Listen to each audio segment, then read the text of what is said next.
Hello नमस्कार जैन साथियों, स्वागत है सर्वविद्या जी के जीएस भागलपुर के इस यूट्यूब चैनल पर।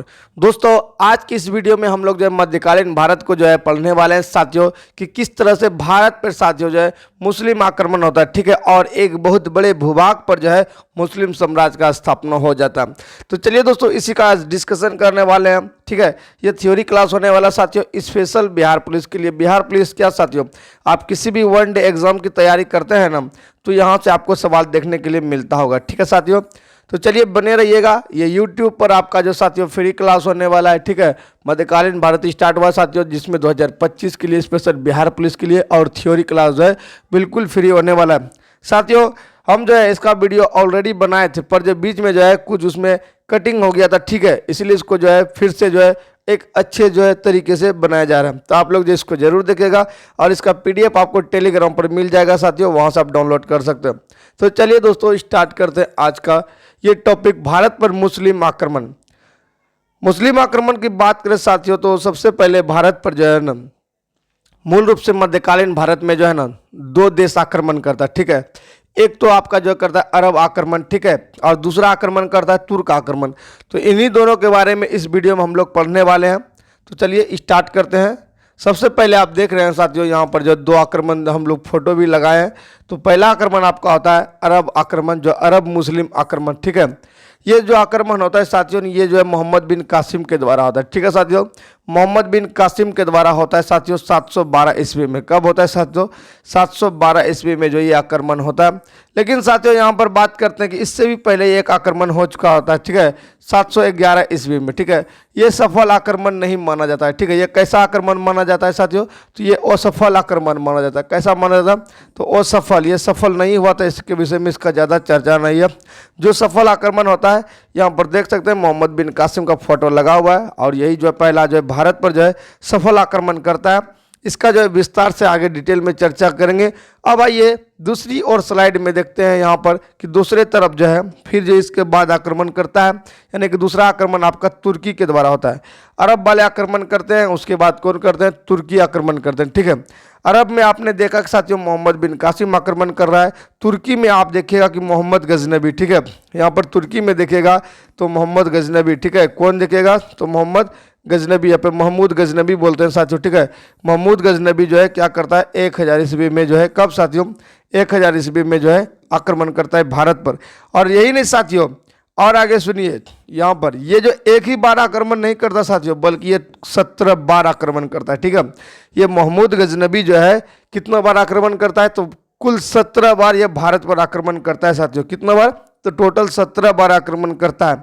और इसका 1025 का जो आक्रमण होता है साथियों, 1025 ईस्वी का, ठीक है, 1025 ईस्वी का बहुत ही खतरनाक तरीके से सोमनाथ मंदिर पर जो आक्रमण करता है, ये इसका सबसे चर्चित आक्रमण माना जाता है, ठीक है। तो कैसा आक्रमण माना जाता है? बहुत ही चर्चित या फिर फेमस आक्रमण कहा जाए, जिसमें ये बहुत ज़्यादा विनाश करता है, ठीक है। फिर बात करते हैं साथियों कि तुर्की आक्रमण में जो दूसरा आक्रमण करता है तो मोहम्मद गौरी, कौन करता है? मोहम्मद गौरी, ठीक है। कौन करता है साथियों?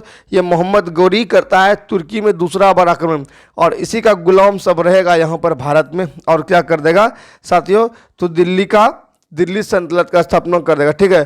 तो इसके बाद हम लोग जो है दिल्ली सल्तनत जो है पढ़ेंगे, ठीक है। तो आइए पहले साथियों ये आपका टेलर था, ठीक है, भूमिका था, पृष्ठ भूमिका कहा जाए। अब आइए इसके विषय में पूरा डिटेल से चर्चा करते हैं, तो वीडियो में बने रहिएगा, ठीक है। चलिए तब इसकी जो पूरी का पूरी कहानी आपको जो समझ में आएगा।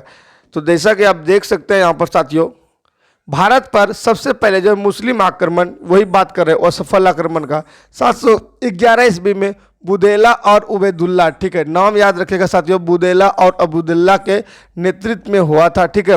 और ये दोनों ही आक्रमण कैसा रह गया था? असफल। कैसा रहा? तो ये दोनों ही आक्रमण असफल रह गया था, ठीक है। कैसा रह गया था? बुदेला और उबैदुल्ला के नेतृत्व में ये दोनों आक्रमण जो है असफल रह गया था। कैसा रह गया था? तो असफल, ये सफल नहीं हुआ था, इसीलिए इसका ज़्यादा चर्चा नहीं मिलता है। चर्चा किसका होगा साथियों? ठीक है, जो अच्छा या फिर खतरनाक काम करेगा। तो भारत पर सफल आक्रमण की बात करते हैं साथियों, तो अरब का जो मुस्लिम आक्रमण शासक था मोहम्मद बिन कासिम, जो अभी हमने पहले स्लाइड में पढ़ा था, ठीक है, यही मोहम्मद बिन कासिम ने 712 ईस्वी में रावण के युद्ध में, ठीक है, सिंध के राजा किसके विरुद्ध किया था? तो सिंध का राजा दाहिर था, इसको पराजित कर दिया। और दाहिर राजा जो है चच का वंशज था, ठीक है, चच का वंशज राजा दाहिर था और इसी पर 712 ईस्वी में मोहम्मद बिन कासिम के द्वारा साथियों क्या किया, आक्रमण किया गया और इसको पराजित कर दिया गया। और उस समय जो है सिंध की राजधानी ब्राह्मणवाद थी, ठीक है, जिसको आरोह भी कहा जाता है, ठीक है, ब्राह्मणवाद। तो यहाँ पर जो है मोहम्मद बिन कासिम जीत जाता और इसका पहला सफल आक्रमण होता है, ठीक है साथियों। चलिए ये जो है किस तरह से हम जाने कि साथियों ये सफल रहा असफल रहा, ये कहाँ से हमें जानकारी मिली। तो ये एक ग्रंथ है साथियों, अरबों का सिंध विजय का प्रमाण, ठीक है, ये चचनामा नामक ग्रंथ है। कैसा है, तो चचनामा नामक ग्रंथ है, पुस्तक का नाम है चचनामा, जिसका अर्थ क्या है, फतहनामा भी बोलते हैं, ग्रंथ में मिलता है, ठीक है, जिसका रचना कौन किया साथियों, अली अहमद के द्वारा जो है ये चचनामा पुस्तक का जो क्या हुआ है, रचना हुआ है। इसी पुस्तक की अरबी भाषा में रचना जो है कौन किया, अबू मुआसिर ने, अरब भाषा में जो है ये रचनाकार किया। इसी पुस्तक को अबू मुआसिर ने, किसने किया साथियों, अबू मुआसिर ने किया। तो यहाँ पर आप देख सकते हैं कि सिंध विजय वृत्तांत का जो प्रमाण मिला आपके अली अहमद का चचनामा पुस्तक है इसी में, और राजा दाहिर को क्या करता है, पराजित कर दिया। आप देख सकते हैं कि ये जो अरबवासी ऐसे भारत में आएगा, ठीक है, आक्रमण करेगा। तो चलिए आगे की ओर बढ़ते हैं। आगे साथियों इसका भारत पर आक्रमण करने का उद्देश्य, अब ये जो आया था साथियों यहाँ पर क्यों आया था, तो ये भारत में जो आया था तो धन दौलत लूटने के लिए, किसके लिए, तो धन दौलत लूटने के लिए, न कि साथियों यहाँ पर साम्राज्य विस्तार के लिए। अरब वाले जो आए ना यहाँ से बहुत सारा धन दौलत लूट कर ले जाने के लिए, तथा इस्लाम धर्म का प्रचार, उसका जो धर्म था साथियों ना, इस्लाम धर्म का प्रचार करना, ठीक है, न कि यहाँ पर राज्य विस्तार करना। तो यहाँ तक आपको समझ में आया होगा, तो आप लोग जरूर बताइएगा। चलिए आगे की ओर बढ़ते हैं। तो मोहम्मद बिन कासिम ने 713 ईस्वी में मुल्तान को जीत लिया और वहाँ उसे इतना अधिक सोने का भंडार मिला कि मुल्तान को इतिहास में क्या कह दिया, स्वर्ण नगरी, ठीक है। मुल्तान को 713 में जीता और वहाँ उसको बहुत सारा सोना मिला, ठीक है, इस कारण से उसको क्या कहा जाने लगा, तो मुल्तान नगरी कहा जाने लगा। साथ में बात करते हैं साथियों, इसने जीते हुए क्षेत्र की राजधानी जो है अलमसूरा बना दिया, क्या बताया, अलमसूरा बना दिया, ठीक है।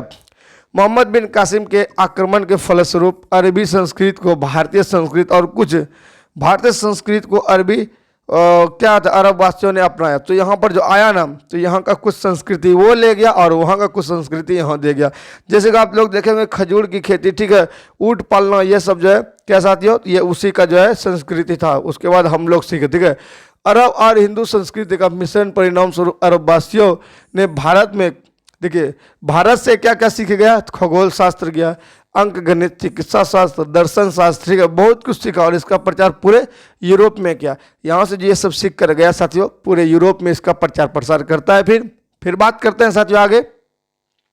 सर्वप्रथम अरब वासियों, ठीक है, मुसलमानों ने, ठीक है, मुस्लिमों ने भारतीयों को हिंदू कहकर संबोधित किया। क्या कहा, तो यहाँ पर जो है हिंदू का, और यहाँ के रहने वाले को हिंदू का, लेकिन इस देश का नाम क्या बोला, हिंदुस्तान बोला।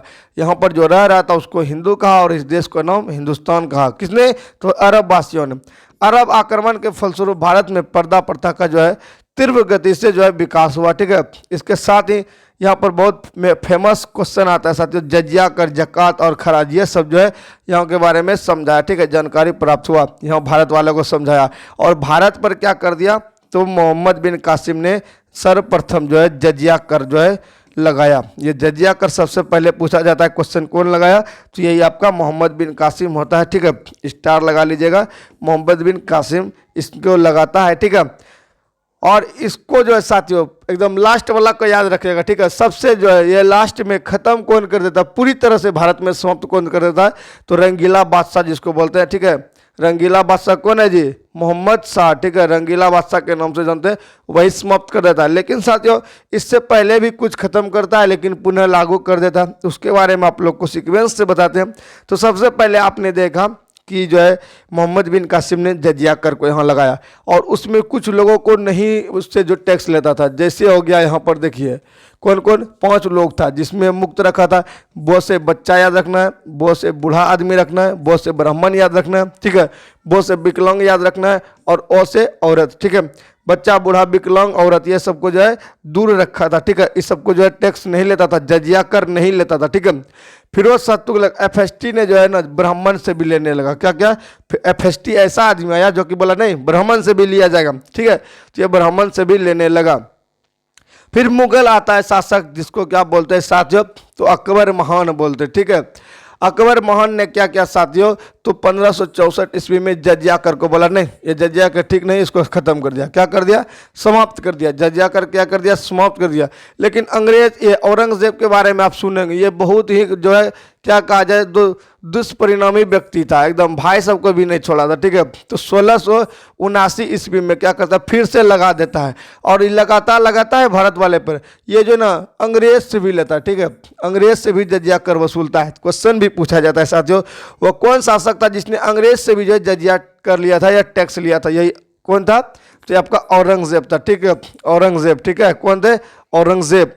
जजिया कर को अंतिम रूप से मोहम्मद शाह, जिसको रंगीला बादशाह बोलते हैं साथियों, इसी ने जो क्या कर दिया, पूरी तरह से समाप्त, जितना करोस लगा सकते हैं, ठीक है, ये पूरी तरह से जो है समाप्त कर दिया। क्या कर दिया, पूरी तरह से समाप्त कर दिया, कट कर दिया, ठीक है। तो विष्णु शर्मा का पंचतंत्र, चरक संहिता, ठीक है, आर्यभट्ट का सूर्य सिद्धांत तथा सुश्रुत संहिता अरबी भाषा में जो है अनुवाद किया गया था, ठीक है, ये सबका जो अरबी भाषा में अनुवाद किया गया था। अरबों ने सिंध में ऊंट पालने की प्रथा तथा खजूर की खेती करना स्टार्ट किया था, जो कि बाद में हम लोग भी यहाँ पर सीख लिए, ठीक है।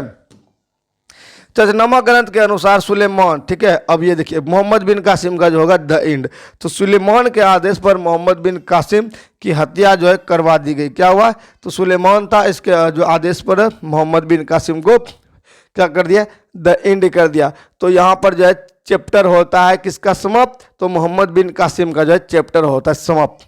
अब आइए तुर्की आक्रमण के बारे में पढ़ते हैं। तो ये अरब वाले ने कुछ इस तरह से काम करके गया, ठीक है, ये यहाँ रहा नहीं बल्कि जो चला गया। अब आइए भारत पर जो है तुर्क का आक्रमण, ठीक है, भारत पर तुर्क वाला जो आक्रमण करेगा।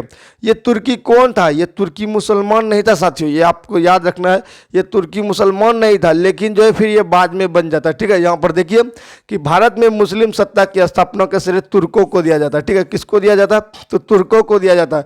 तुर्क चीन की उत्तरी पश्चिम सीमाओं पर निवास करने वाला एक लड़ाकू एवं बर्बर जाति था। कैसा था, लड़ाकू था और बर्बर जाति था, जो कि उमैया वंशी शासक के संपर्क में आने के बाद इस्लाम धर्म अपना लिया। तो बताया आपको, ये पहले जो है इस्लाम नहीं था, लेकिन उमैया वंश के शासक के संपर्क में आया और क्या कर लिया साथियों, तो ये जो है इस्लाम धर्म को स्वीकार कर लिया। क्या कर लिया, इस्लाम धर्म अपना लिया। इनका उद्देश्य एक विशाल मुस्लिम साम्राज्य की स्थापना करना था। क्या करना था, तो एकदम पूरा बहुत बड़ा जो विशाल साम्राज्य जो मुस्लिम साम्राज्य होता है उसका स्थापना करना था, ठीक है। तो आइए ये स्टार्टिंग कहाँ होता है, तो यहाँ पर जो है तुर्की वालों में गजनबी आक्रमण करता है भारत पर, ठीक है।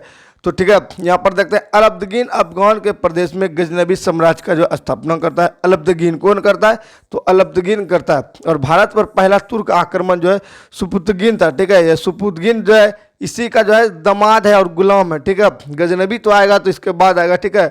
और ये सुपुतगिन भी कौन था साथियों, ये सुपुतगिन जो था अलाउद्दीन का गुलाम तथा दामाद था। ये जो है अलाउद्दीन का क्या था, दामाद और गुलाम था, जो भारत में ये जो बाद में अलाउद्दीन का दामाद बन गया था। पहले गुलाम था, ठीक है, और उसके बेटी से क्या कर लिया, शादी कर लिया और ये क्या हो गया, दामाद बन गया।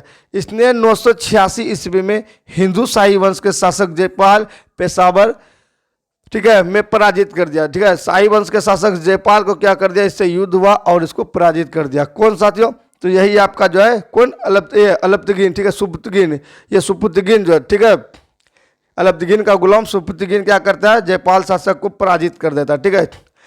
अब आइए मोहम्मद गजनबी के बारे में पढ़ते हैं, यहाँ तक तो वो क्लियर हो गया। अब आइए ये मोहम्मद गजनबी कौन था, तो सुपुतगिन का पुत्र महमूद गजनबी था, ठीक है। इसी का बेटा जो सुपुतगिन का था पुत्र था, यह गजनबी था, जो अफगान के गजनबी का रहने वाला था, ठीक है। मोहम्मद गजनबी ने 998 ईस्वी में गद्दी पर बैठता है, वहाँ पर जो है 998 ईस्वी में गद्दी पर बैठा और भारत पर जो आक्रमण किया साथियों, उसने 1000 ईस्वी से लेकर 1027 ईस्वी तक कुल 17 बार यह आक्रमण करते रहा, ठीक है। कितना बार, 17 बार भारत पर आक्रमण करते रहा, ठीक है।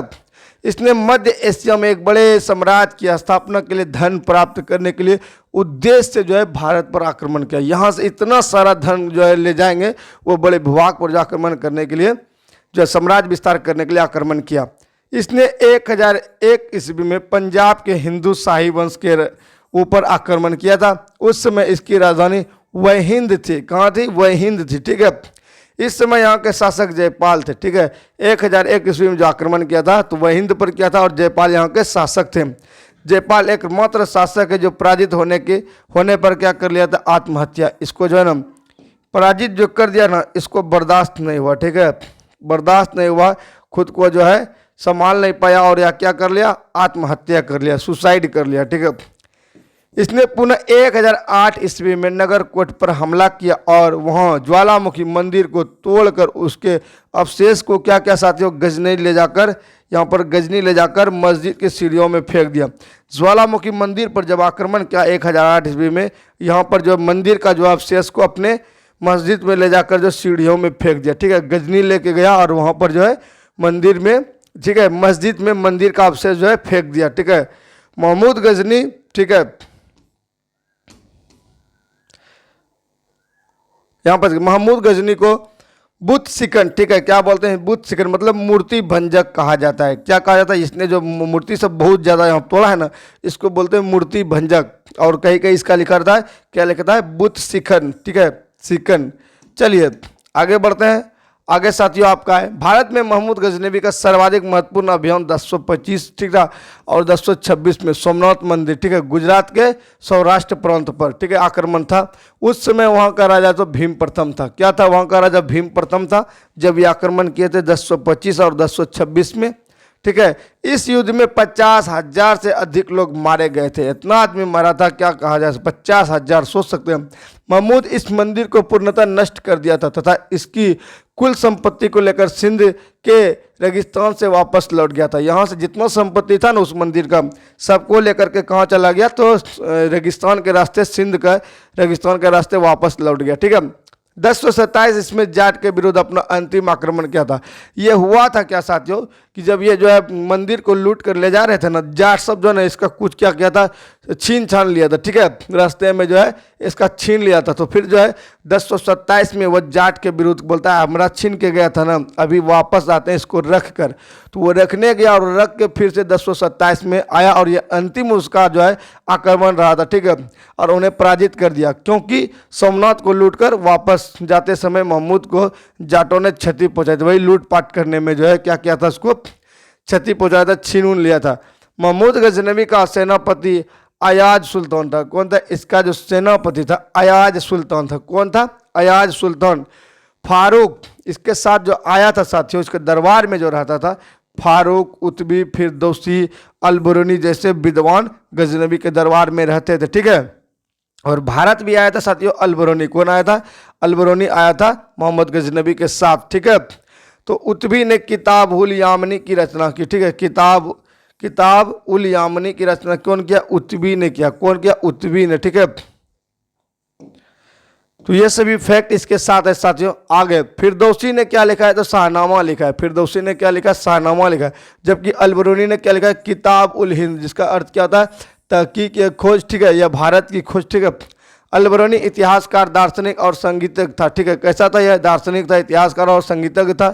इसका वास्तविक नाम जो था अबू रेहान था। क्या था, अबू रेहान था, ठीक है, मोहम्मद बिन अहमद।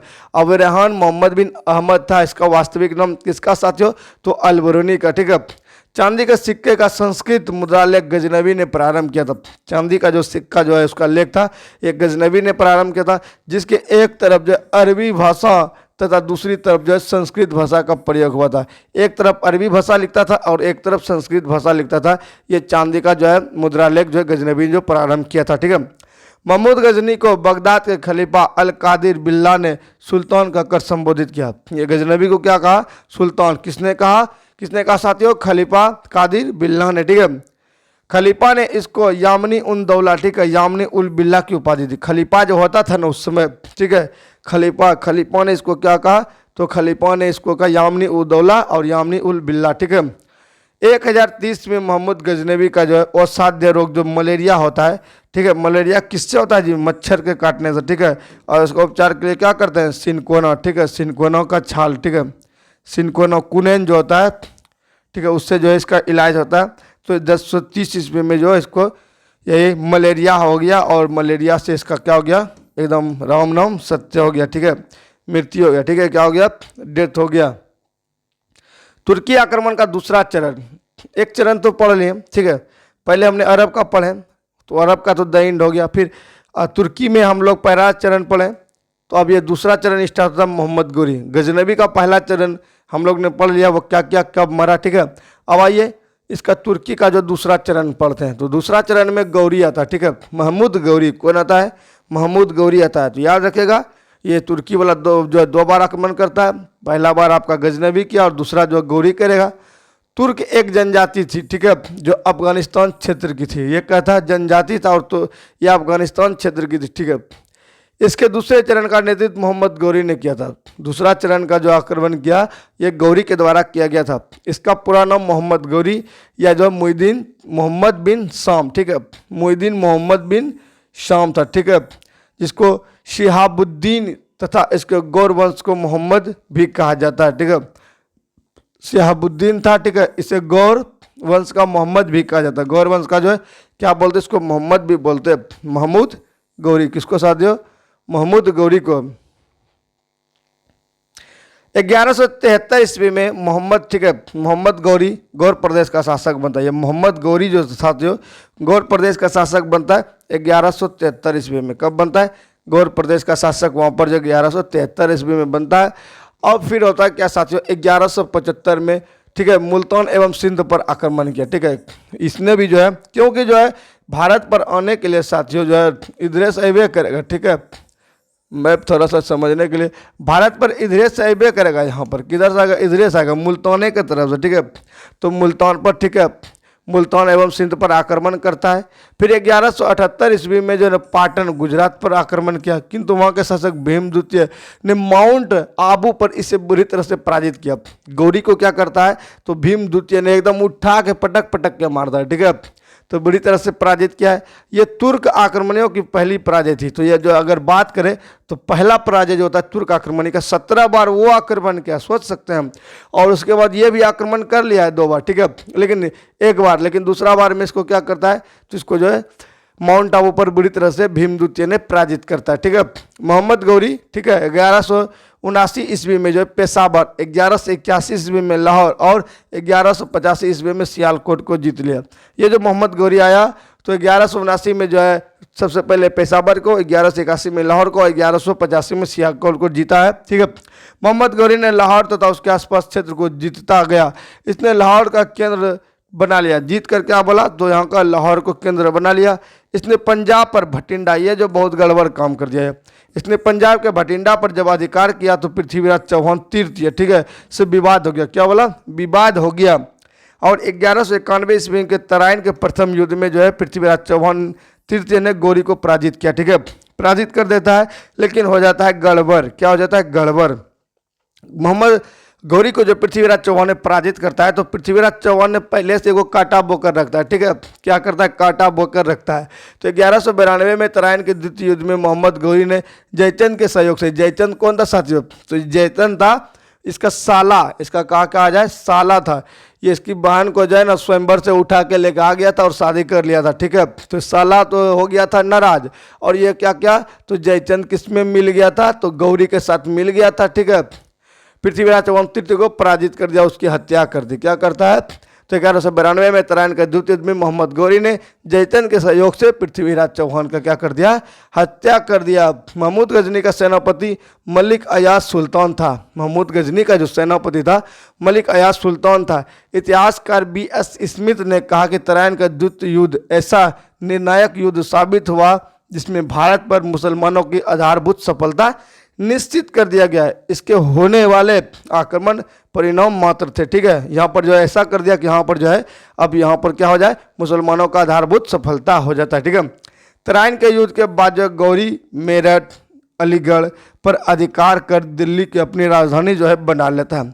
अब जब दिल्ली में बन गया तो समझ रहे हैं देश को कंट्रोल करवे करेगा, ठीक है। 1194 ईस्वी में चंदावर के युद्ध में फिरोजाबाद उसने गढ़वाल शासक जयचंद को भी पराजित कर लिया।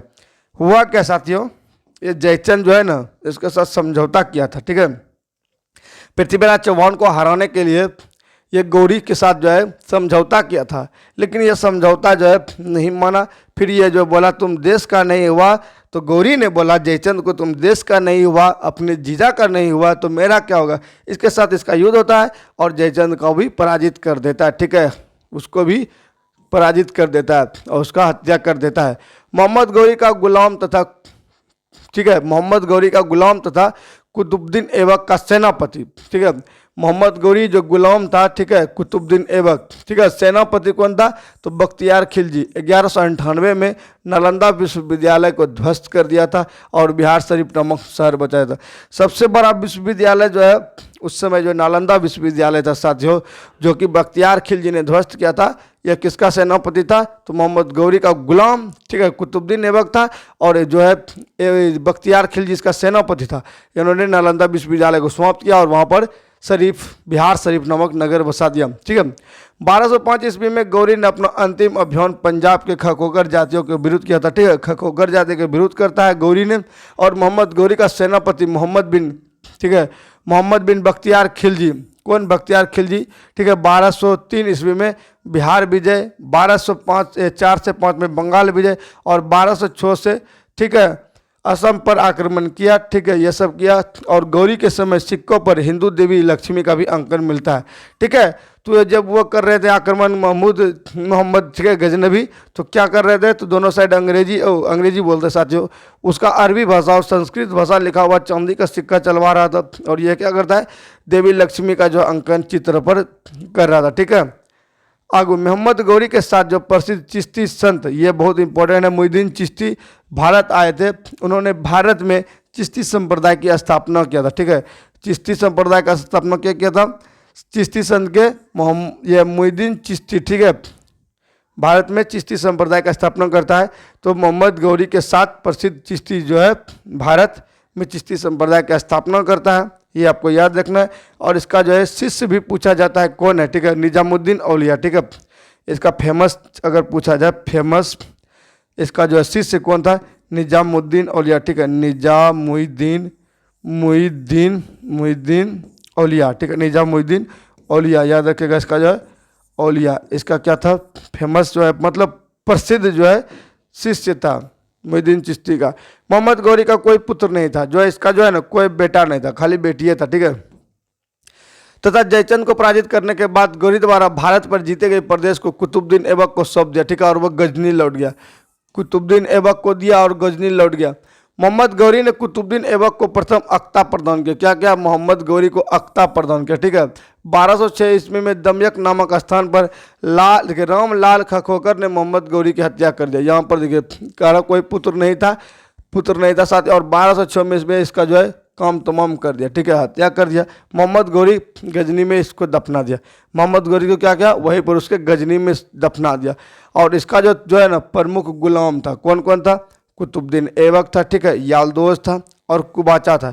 ये तीनों जो है इसका जो फेमस एकदम बढ़िया था गुलाम, ठीक है, गुलाम था ये कुतुबुद्दीन ऐबक। फिर बाद में क्या करेगा साथियों, तो यहाँ पर जो है आएगा भारत पर दिल्ली सल्तनत में गुलाम वंश का जो स्थापना करेगा, ठीक है, गुलाम वंश का करेगा, ठीक है, यही करता है गुलाम वंश का स्थापना। तो यहाँ तक तो क्लियर हो गया साथियों। कोई त्रुटि हो तो आप लोग जो है ज़रूर कमेंट में बताइएगा, कोशिश करने का सुधार करेंगे, ठीक है। और ये जो है ये पार्ट हमारा पहला था, ठीक है साथियों, पार्ट 1 वीडियो का जो है भाग 1 कहा जाए। अब जो दूसरा आप पढ़िएगा दिल्ली सल्तनत इसमें पढ़ने वाले हैं, तो आप लोग जो है सब्सक्राइब कर लीजिएगा, ठीक है, इसका PDF आपको टेलीग्राम पर मिल जाएगा। तो उम्मीद करते हैं आप लोग को वीडियो पसंद आया होगा, तो पसंद आए तो लाइक कर लीजिएगा और चैनल पर नए तो सब्सक्राइब कर लीजिएगा साथियों, क्योंकि इस वीडियो को बनाने में हमें बहुत ज़्यादा मेहनत लगी है। कई बार बीच में ही कट गया है साथियों, कई बार जो है स्टार्टिंग के फ़ोन आ गया या फिर कुछ ना कुछ प्रॉब्लम हो रहा था साथियों। तो उम्मीद करते हैं आप लोग को ये मेहनत हमारी पसंद आएगी, और अगर आए तो ज़रूर लाइक कीजिएगा, सब्सक्राइब कीजिएगा। और इससे आप जो है लाइक सब्सक्राइब करने से हमारा जो है ज़्यादा मनोबल बढ़ता है, तो आप लोग जो है ज़रूर कीजिएगा। थैंक यू सो मच, मिलेंगे नेक्स्ट वीडियो में, तब तक के लिए सभी को जय हिंद, जय भारत, वंदे मातरम, राधे राधे, जय सिया राम।